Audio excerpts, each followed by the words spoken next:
Hello, lovelies. Okay, so now that we've had a chance to recognize what our patterns are or what it is that we want to create or release or move through, now is the time for release. And this is the one that a lot of people put off because it's not always comfortable. It's not always exactly what we want the way we want it. So the biggest thing to remember is that right now, if you've been holding on to some heaviness of your heart, or if it has been broken, or if it's been hardened, or if it's just been stagnant for a while because it had been hurt in the past, because we've all experienced hurt, and you wouldn't have the heart healing kit if you didn't have some yourself. Because we have all those things, we are coming to this with a space of what I love to call emotional drought.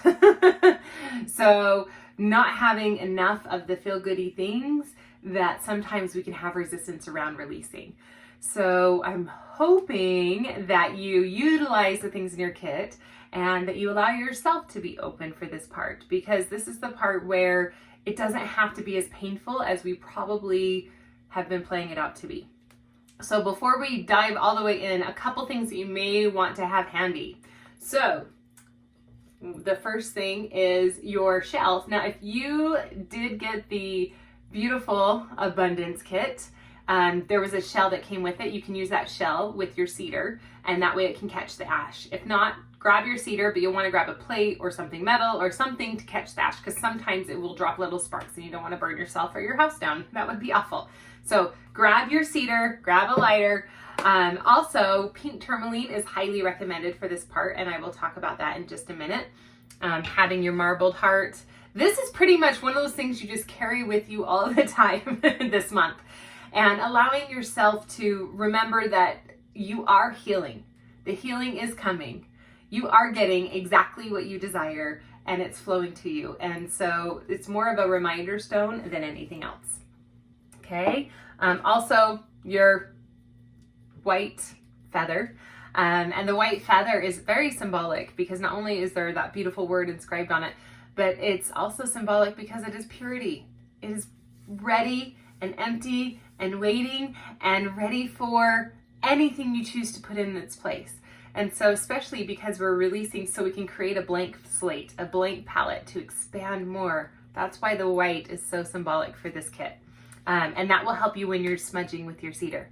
Okay, and then another thing you will want to grab, and I know again, I'm going back to things we've had in the past, is if you got the abundance kit and you have your incense burner, you're going to want to grab it for this piece. If you don't have one, it's totally great.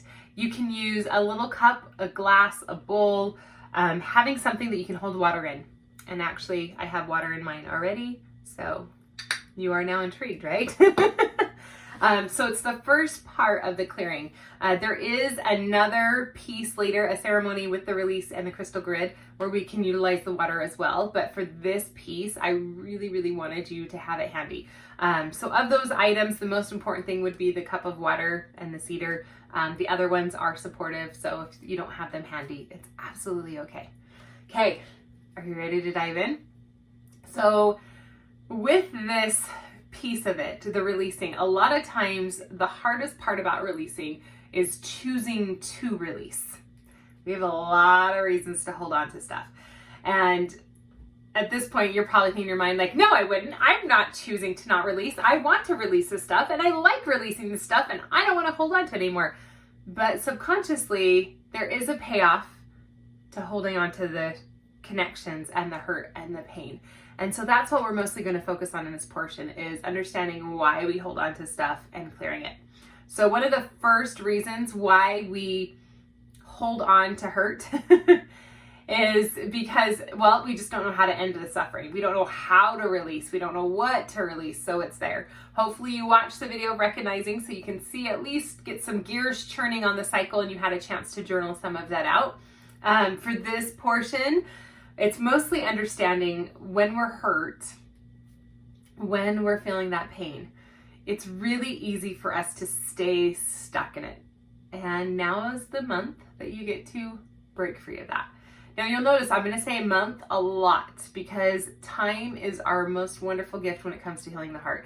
Time does, and I said this before, time does not heal all wounds, but working through things and allowing time to let them work through is what does heal all wounds. And so we need to make sure we're doing our part, we're doing the effort. And part of that is getting stubborn and having enough.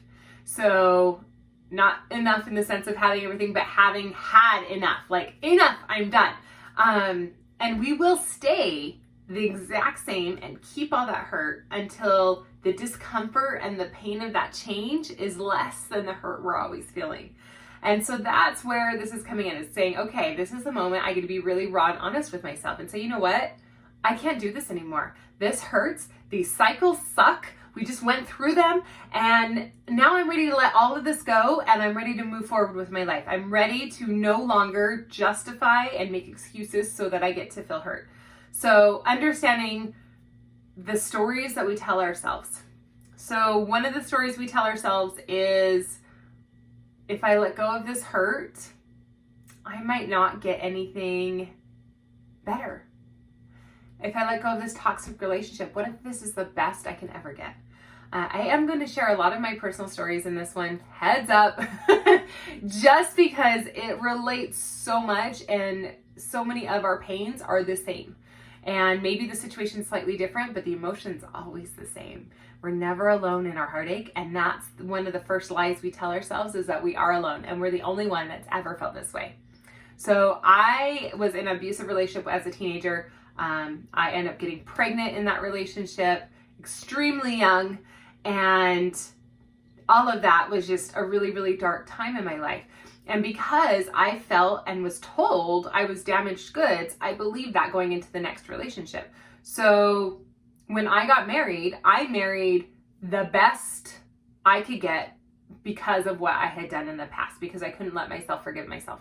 And so I had chosen, I said, you know what? I'm damaged goods and this is the best I can get. So that's the first reason why we don't allow our hearts to heal and we hold on to that story, is because, well, this is the best I can get. What if there's nothing better? Oh, honey, there's always something better. That's why the grass is always greener. Even if it's different, it will feel better.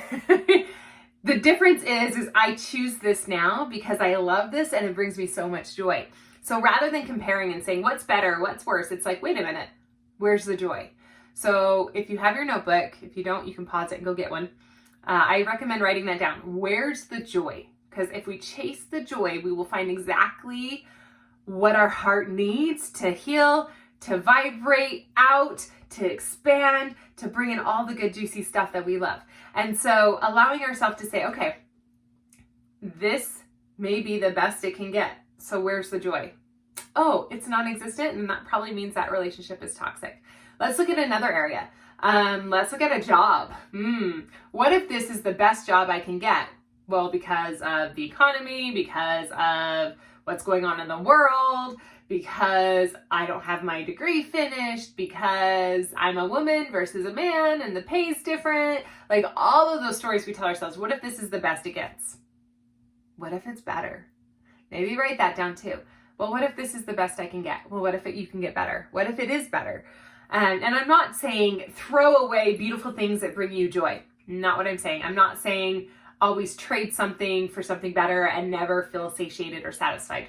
Also not what I'm saying. What I'm saying is that usually if we're miserable and we don't leave a miserable situation because we fear there's nothing better, there probably is better, even if it's alone.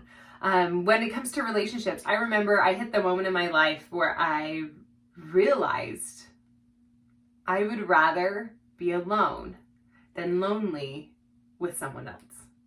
And when we have that space of, oh, nothing is better than this something, then it creates less pain because our hearts try and chase where there's less pain. So in the case of we don't change anything until the pain of changing is less than the pain of staying the same, it's the same thing as that. So it's understanding, okay, this is miserable. I don't like it. I want something to be different and I've had enough. Okay, great. So that's when you know you're at the point of change. You may be there right now, you may not, and either way it's okay. But I just invite you to assess if there's something that you're resisting changing or something you're resisting letting go of because of that fear of what if there's nothing else? What if there's nothing else? I have to say, in all of the things I've experienced in my life, all of the pains I've had, every single time something better came. And it wasn't like something better came in the sense of, oh, suddenly I have all the money I've ever wanted, but something better life experience, or something so different that it was more in alignment, because I was over here trying to go up, up, up, where really I just needed to go whoop, over here and just be. And so allowing ourselves to say, you know what, the timeline can be different, what the end looks like can be different, and there's probably endings that I haven't even thought of to imagine. And so allowing yourself to hold on to that hope that something better always has the potential to come when we're releasing and clearing and allowing, then it can't help but get better. It's inevitable. It's one of the laws of the universe. And that's not just because hope's my middle name, that I'm so filled with hope, because it actually happens. Okay, so also when we're hurt, we don't move forward because hurt equals indecisiveness. That indecision comes because we will say, you know what? This is a decision I want to make to go get what I want. Here's what I want. I'm going to move forward.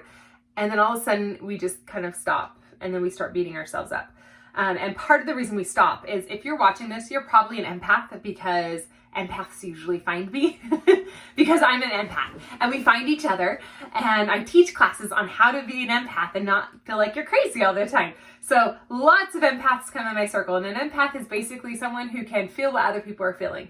Yes, there's multiple types of empaths, but for the sake of keeping this really short in this segment, allowing yourselves to understand, an empath can feel what other people are feeling. An empath can also feel what other people felt in the past. An empath can also feel what other people felt in the future. An empath can also take a situation and feel and project all of the feelings that they're going to feel in the future, and all of the feelings that they did feel in the past.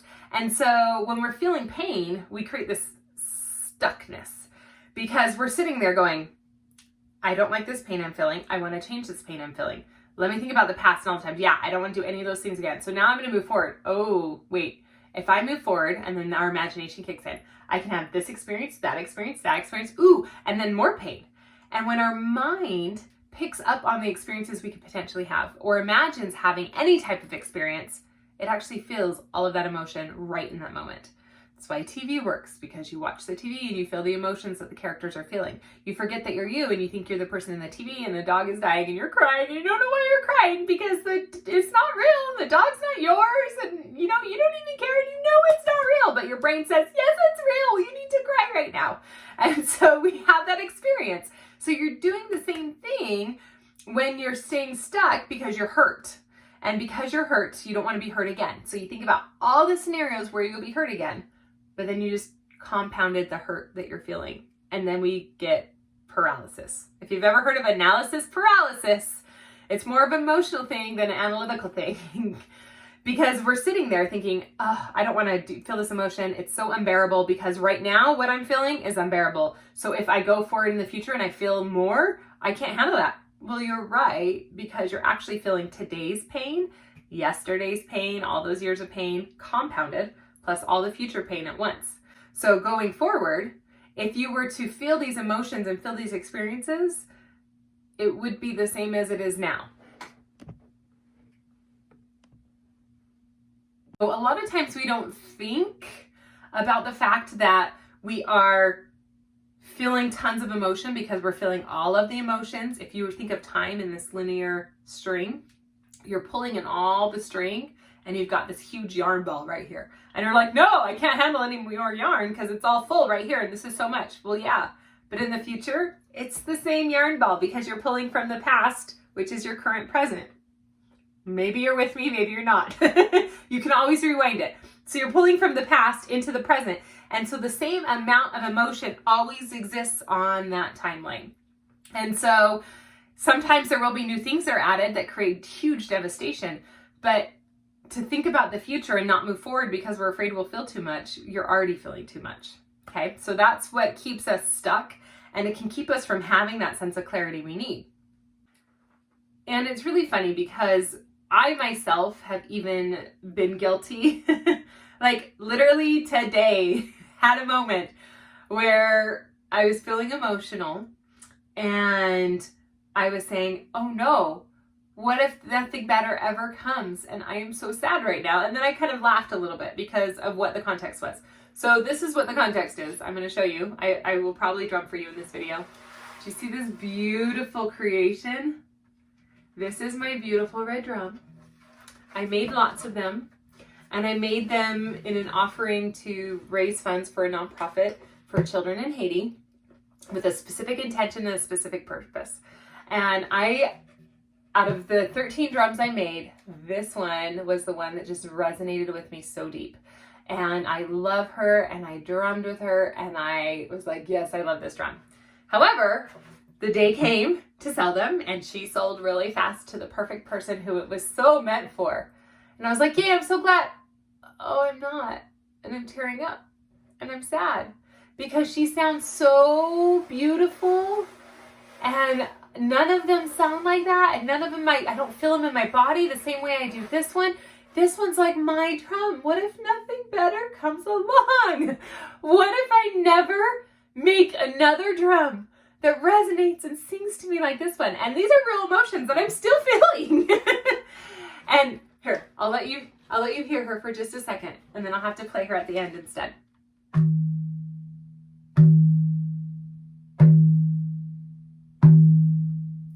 She is like such a perfect drum to me. And I literally said out loud to myself, what if I can't make another one for me? I want this one. Well, why can't I have it? I'm like, I could tell the girl, I want it. Sorry, this one's not for sale. I have full control and power. I do. Yes, is that what I want? Nope, it's not. And then that indecisive comes in because it's like I'm torn. I want both things. And all of those fears, like there's a deserve level, right? There's a promising something level. There's all this mind noise that comes in. But then I have to get to my core and say, okay, at my core, what is it that I desire? And I'm like, my desire is that these drums go out and create everything I infused them with. That they can go out, and then the money that circulates because of them gets to go and help these orphans get to school. Like literally they're getting a vehicle so they can go to school. That's what it's for. And so understanding that piece makes me feel so much more higher than just having something for me. And better will come. In fact, I am certain that the next round of drums I make, I will make one that is so perfect for me. Or maybe from the beginning, I will say, this is my drum. Sing to me. And so allowing ourselves to know that it doesn't have to be a heavy, deep relationship thing. It can be something that seems really small, but those small things compound. If I were to break it down, I could probably think of 15 reasons right now where that feeling of what if something better doesn't come is proven because of times where something better didn't seem to come. And I wanted something and I didn't get it. So that can feed into all of this today, which makes that emotion more intense. If I lost you, I love you. We will move on. And a lot of this is really deep, like untangling all the mind clutter. So it's okay to listen to it more than once. Allowing ourselves to understand that sometimes we withhold moving through things as a form of protection is also valuable. So as a form of protection, sometimes we withhold things like forgiveness. When we say, if I forgive you, then you're just going to do it again. Nope. Or even worse, if I forgive me, I will just do it again. And it's a lot of times it's really easy to forgive other people because we can tell ourselves that they didn't know any better. But when it comes to ourselves, we're like, but I did know better. Here's a newsflash. They also knew better. We're messy humans. We're going to make poor choices sometimes. Even when we know everything and we're so brilliant and we've learned the hard way, we're still going to every once in a while get too tired, too depleted, and we operate primally. It's just what we do as humans. So my favorite quote to help me get through parenting and a lot of forgiveness is, it's not what you do, it's what you do after what you've done that counts. And so allowing ourselves to be a messy human is vitally important because it allows us to be forgiving of ourselves and allows us to be forgiving of other people. And then it creates a better, more delicious human experience. But sometimes we withhold that forgiveness because we feel like if we don't forgive and we hold on to it, then we're safer because it won't happen again. Odds are it will happen more because what you think about, you bring about, and that intention is created.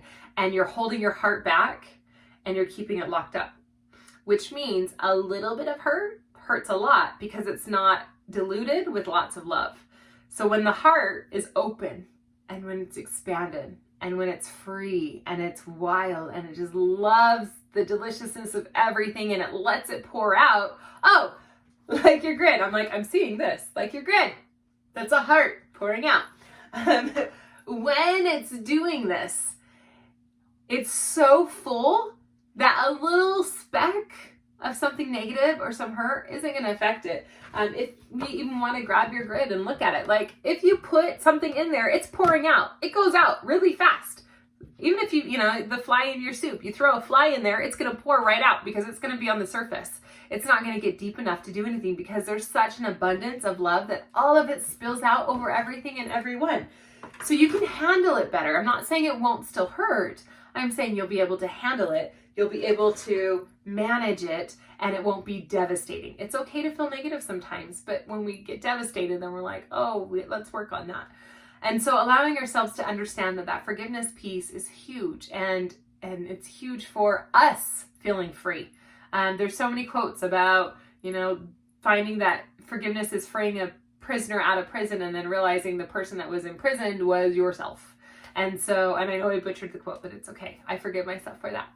You can too if you want, but if not, I forgive you for not forgiving me.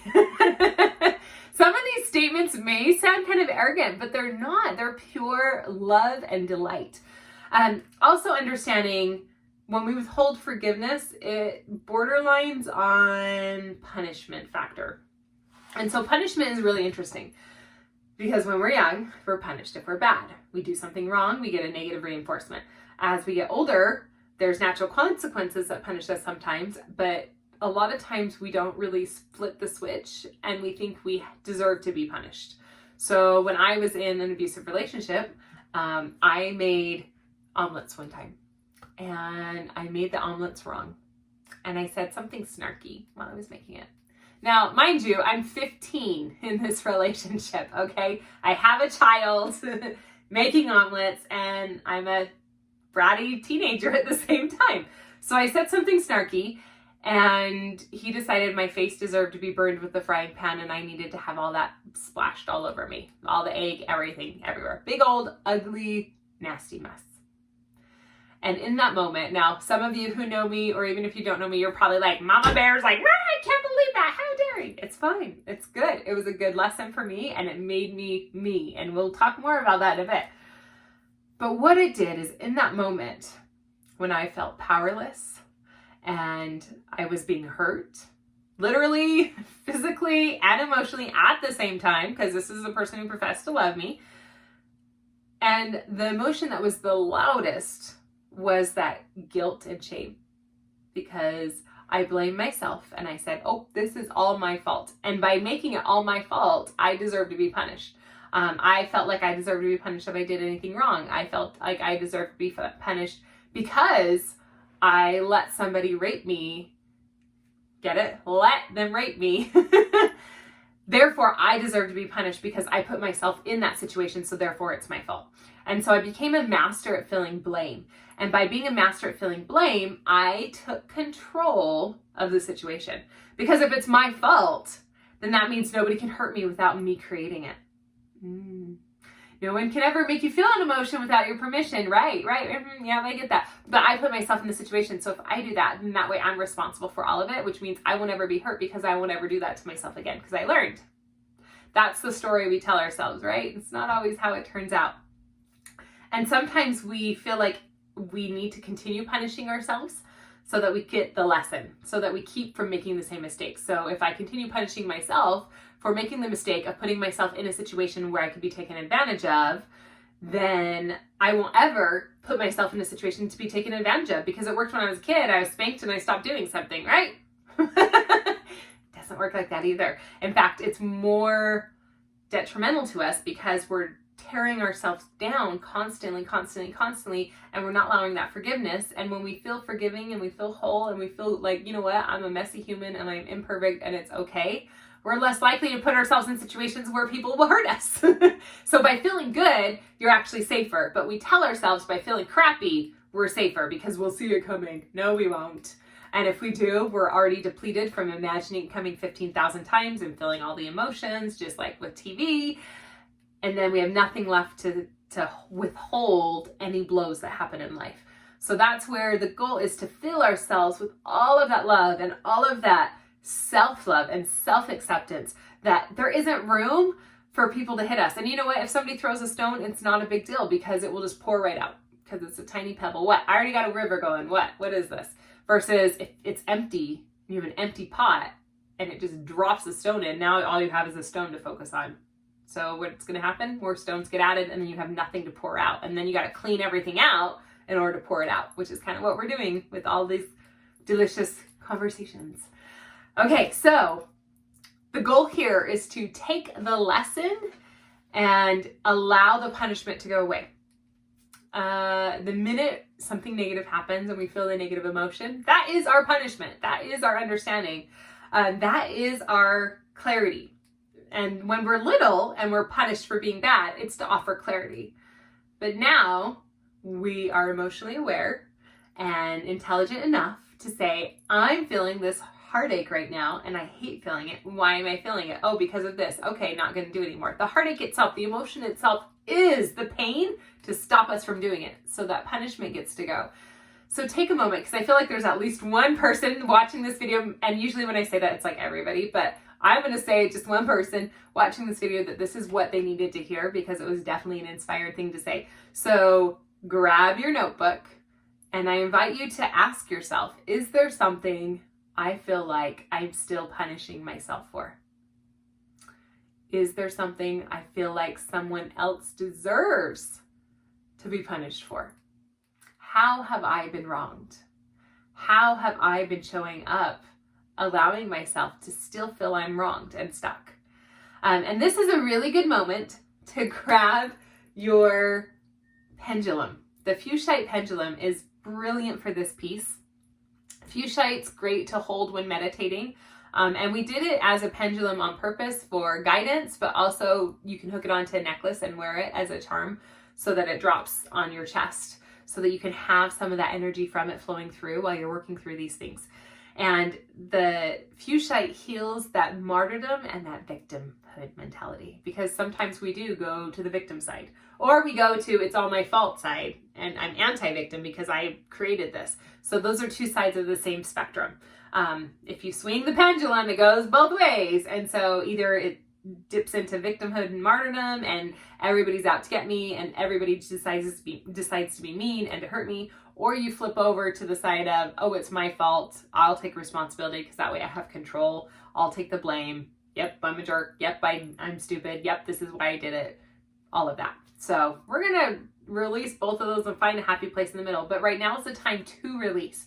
So take a moment, pause the video if you need to, and go through those life lessons. What are the lessons that I'm gaining? Where is it that I'm feeling like I have a lie or a story that I keep telling myself? Do I have some expectation of trying to make something different? And part of this, there is a fear that comes in when we start thinking about forgiveness and not punishing others. It's called self-acceptance and acceptance of others. So this is what we're gaining right now. Is first we're acknowledging what's there. Again, acknowledgement is key, and putting it somewhere on your paper. You can even burn it when you're done if you want. You can do whatever you want. But then it's also understanding you're not expecting something to be different than it actually is. It's okay to accept the world for as it is. So you're smart enough now, you know in your gut feeling when to not make poor choices, because you already experienced that punishment mentality, or you already experienced the negative emotion that was a direct cause from an experience. So that's how we learn. So it's very similar to, you don't expect a grenade to change into a soft, squishy kitten. Like, you're not going to go up and pet it like you would a kitten. Like, no, I choose to forgive. Let me just pet you, cute grenade. Oh, oops. You're like, no, you are a grenade. You are going to explode. I accept you and I love you. You don't have to affect me. I don't have to be afraid of you. I don't have to punish you for being a grenade. You've always been a grenade. You're not going to change into a kitten, and I don't expect you to change into a kitten. The cute little kitten, you're not going to expect the kitten to suddenly be a grenade and be awful and scary. You're like, oh, you're just a cute little kitten, and I hope you don't have germs or scratch me. Like, that's the biggest worry. I accept you as a fuzzy kitten. So allowing yourself to say, people get to be who they are, experiences get to be who they are, and they can be what they are. We don't have to change them. Our job is to educate ourselves through our experiences and through our lessons to say, oh, I touched that grenade and my hand exploded. I now know don't touch grenades. I'm not going to expect the grenade to ever be able to be handled like I handle the cute fuzzy kitten. Now you probably want to handle it delicately or not at all. That would be great. But allowing yourself to have that space where you can say, this is the lesson. I don't have to worry that the whole world is going to be explosive grenades because there are cute kittens. Hopefully this makes some sense. So take a moment, journal down the lessons that you've learned so far. Like, where have I been punishing myself? Where have I been allowing myself to not get the lesson because I feel like I need to relive it over and over again so it can sink in? Are there lessons that I don't allow to sink in? Are there ways that my relationships or my work or even money and that heartache of losing money, and because heartache is all about like that grief and loss, and grief is just intense sadness over loss. And so usually when we're hurt, it's something was there that is no longer there. So allowing yourself to have the wisdom that comes with heartache, because sometimes that's the only way to get it, is going to be crucial. So feel free to pause the video and have a moment to download some of these things. So you remember the broken pottery, the kintsugi that the Japanese artists take and they break the pots and then lace them with gold, and the art is in all the bits that have been healed. That's what we're looking for, is that golden piece that's like, here's my lessons, here's my safety in my lessons. My safety isn't off blocking, it's not off being angry, it's not off isolating myself and being fearful. My golden pieces, the juicy, beautiful parts of me, are in seeing those experiences and allowing them to make me better. So allowing ourselves to move through acknowledging, we come into having closure. So closure is different from an ending. You can have an end that doesn't bring closure, and closure doesn't always mean the end. So it's important to understand those two are very, very different. One of the biggest parts I love is allowing ourselves to understand this when it comes to relationships, when it comes to jobs, when it comes to any really life experience. But I love the analogy of relationships in this one. And you can apply it to any heartaches that you're feeling. So when it comes to relationships, a lot of times we're like, oh, our marriage is broken, so we're going to separate. Our relationship ended. I ruined it. He ruined it. She ruined it. We can think of a million things to say when it comes to, oh, it didn't work out. It ended. But the truth is it doesn't always necessarily end. It usually comes to a closure. It comes to a completion. When we have experiences and people that come in our lives, they come with a purpose. And you can probably look at your life and say, yep, purpose, purpose, purpose, purpose, purpose, purpose. Like, you found this video for a purpose. Even if you hate it and you're like, Hollie, she's so weird. I don't know. Her faces she makes, I just can't take it. I don't know. She's all over the place. I don't like it. Even if you do, guess what? You just learned something. You learned how to do your own videos. You learned how to do something different. We will rebel and repel against the things that we don't like. So by doing that, it's something that you don't prefer, you're finding something you do prefer. So you're welcome. It's still good. So allowing ourselves to see the space of owning that completion comes from experiences. So as we move forward, let's say it's a relationship. Let's say the relationship doesn't work out. Well, usually it doesn't work out when we've learned all that we can learn, we've grown all that we can grow, we've had all the joyful experiences we can have, and now there's not really any new joy that's left. So we go to completion and we exit. Then I have people say, well, what about when, we die? We're still together after we die. Well, that's true. However, the relationship is no longer the same relationship. I don't know about you, but I really hope that when I'm no longer a physical mortal being and I'm whatever exists beyond this life, that my relationship is not the exact same. I don't want to have to worry about having time together and running kids to school and what's for dinner. I don't want that relationship anymore. Nope. I want, ooh, let's go make a universe. Okay. And I want to go do that. Or, ooh, let's go have this experience or that experience, which is going to be completely different from any mortal experience I've had. And so that relationship dynamic will have changed. And so it doesn't mean that your relationship goes and goes and goes and goes. And when those lessons come to completion, it ends. I have a dear friend of mine. She says to me all the time, she's like, I've been married for 43 years and I've been married to 4 different men. And I was like, oh, you've been married 4 times. She's like, no, I've been married to 4 different men, but in the same body. And I'm like, oh, okay. And what she's saying is the man she married was one version, and then he kind of shifted and went to a jerk version. That's how she puts it, not me. And then he went to a new version, and then he had a tragic accident and went into another version, which he is now. She's like, this one's the best. I like this one. So each of those times, their relationship kind of went through a death and a rebirth. And it's like the phoenix. Everything dies and all is lost and all is gone, but then something new comes from the ashes. And so as we're releasing, allowing yourself to see all the things that you're allowing to die, all the relationships that are coming to completion, maybe write a few down. What has come to completion, or what is lingering that we haven't gotten closure on?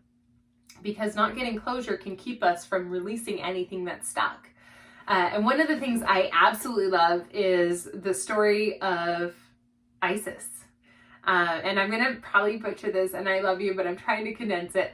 So Isis's story is she's this priestess and this goddess, and she loves the earth energy and the magic and all of the beautiful things. Very condensed. I know it does not do her justice. But her story, she was this beautiful being. She was the queen, married to the king or the pharaoh, whatever you want to call it. And he had a brother. And so the king was serious, and they had this beautiful union. Everybody was happy, very fruitful, very abundance in the land. Well, he had a brother named Set. And Set was the darkness, the trickster, the ego. Now, Isis always honored darkness happens, but you move it and you find the good and you find something powerful from it.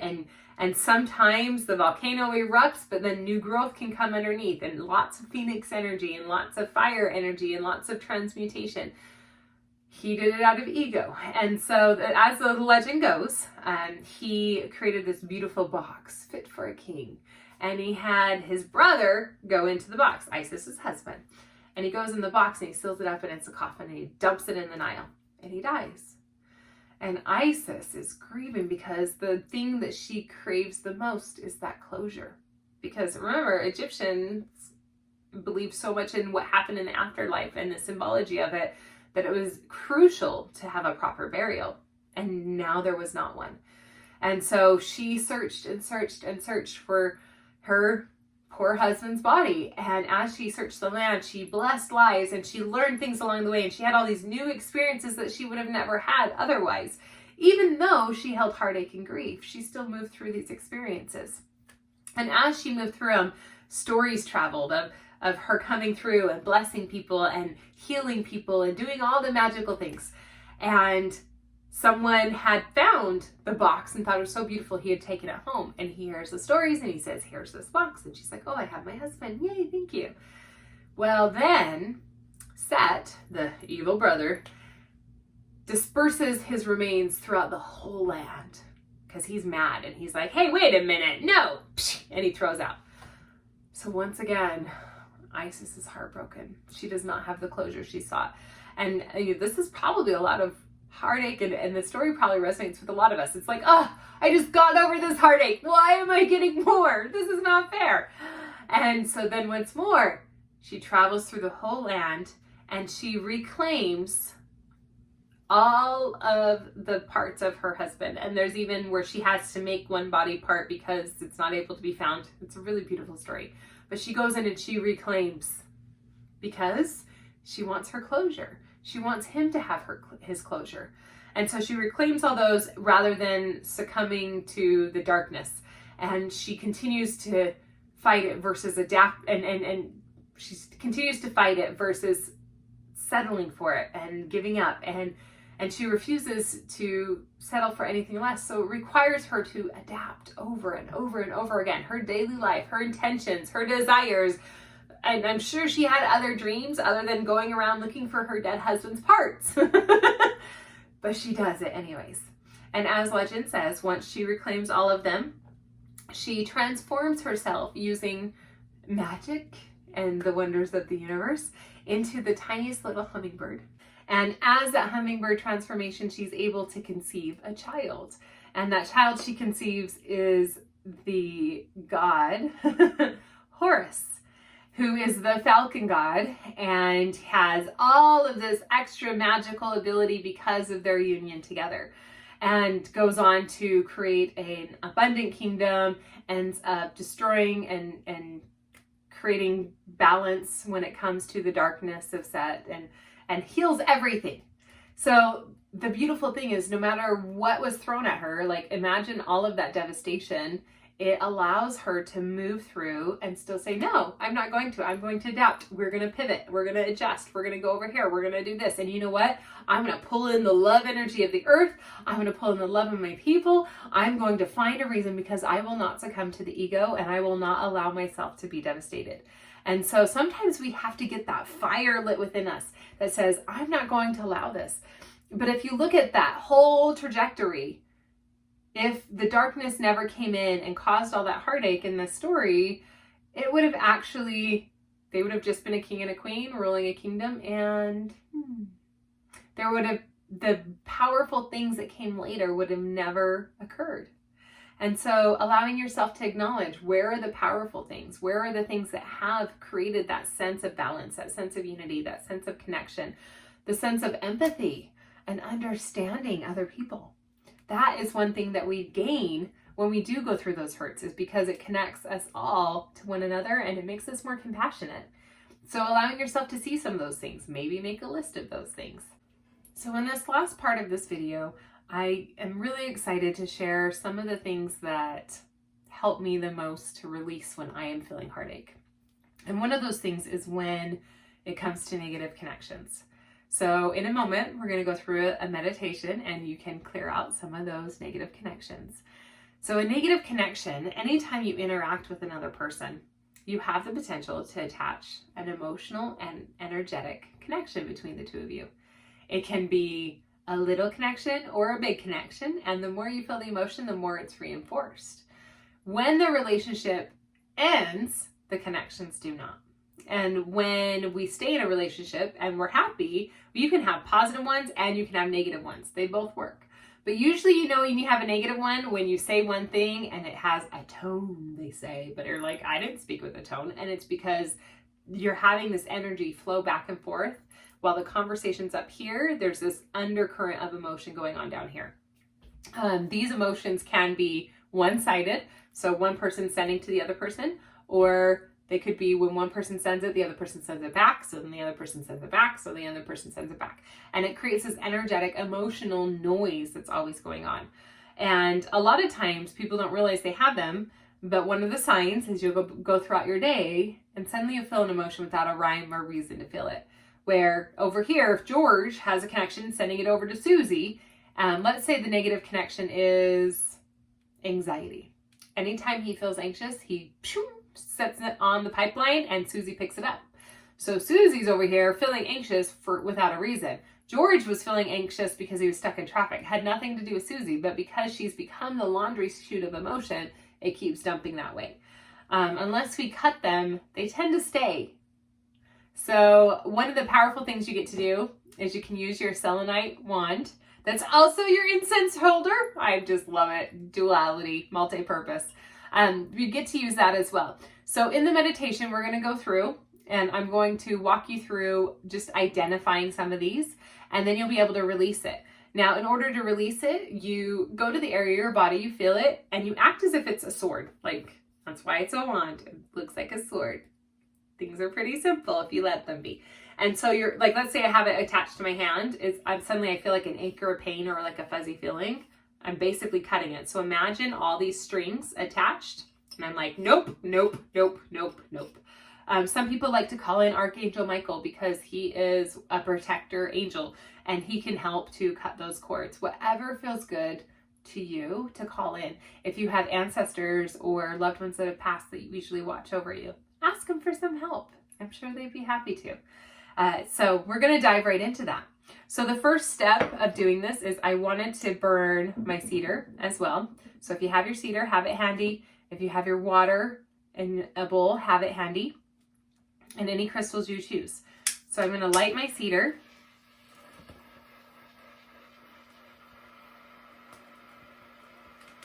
And we're going to start by asking for some clarity of space,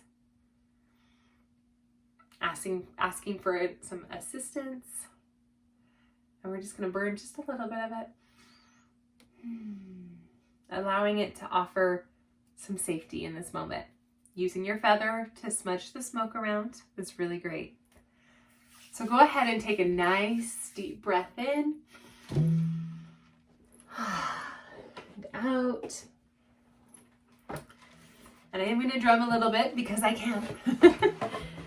So go ahead and get comfy for a moment, because this is where you get to dive in deep. You've done some work, you've done some penciling down of the things that are coming up. If you feel like you want to cry into your bowl of water. So when we cry, water and tears hold the essence of ourselves. They hold the essence of the emotions and the energies. If you look at water and tears under a microscope, depending on what's going on in the environment, the patterns change. So tears of joy look different from tears of grief. And the tears of grief are all like scratchy, where tears of joy are more round and bubbly. It's so crazy because it's the same chemical compound, but the energy of it changes. So that's why you have a bowl of water. We're going to go through this, and then when we do our release, we're going to speak into the water. You can put tears into the water. You can even create an altar, or using your crystal grid, you can set this on it or by it. And throughout the month, as you're healing, just enjoy speaking into the water, the things that need to go, the things that need to release.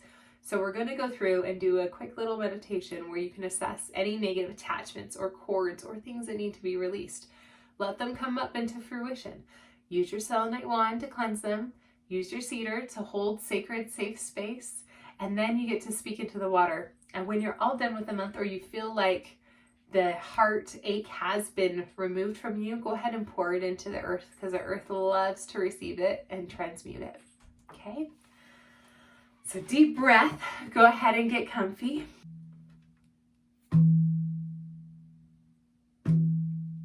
Go ahead and close your eyes.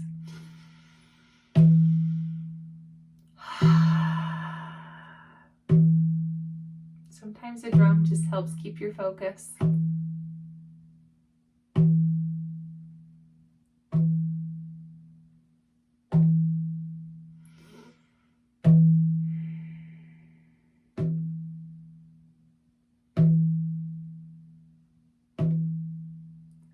We're going to go in and we're going to ask our body.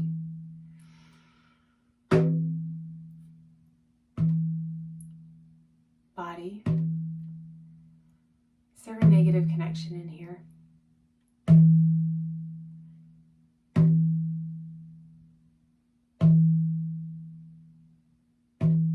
We're asking our body to offer some clarity, to offer some understanding. Just say a little prayer to yourself, to your guides, and simply ask, is there someone with a negative connection attached to me? See who comes to mind. Does your body sing forward as if to say, oh, yes, let's get rid of this? Does your body withdraw back? Ooh, as if to say, oh, yuck, I don't like that.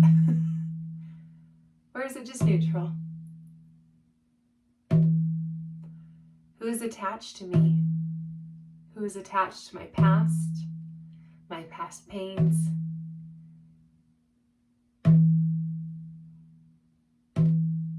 What wounds, what people am I tying myself to?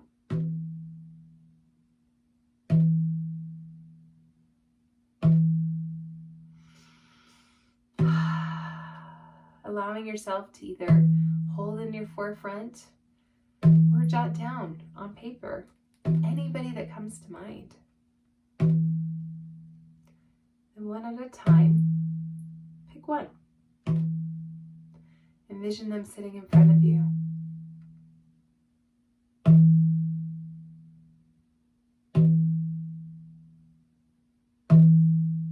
Maybe grab your selenite wand. And if you feel a cord or a tension in a certain spot of your body, allow yourself to roll it upwards, telling yourself, release, release, release. Watching any cord snap, dissolve, crumble, wither away.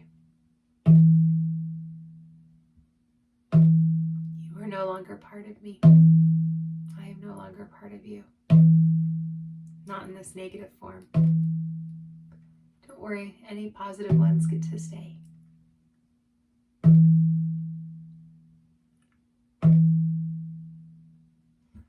Allow yourself to hold the face of the person in front. See that you're no longer attached with those negative, ugly cords. Are there words that need to be said? Is there closure that's needed? Go ahead and take a moment. Give yourself that right now.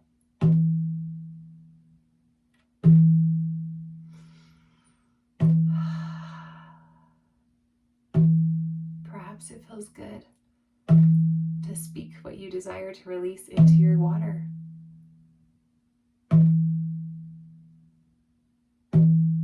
Releasing the scarcity, the pains, the how you've been wronged, the betrayals.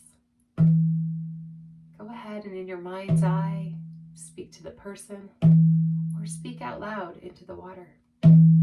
Anything that comes to mind.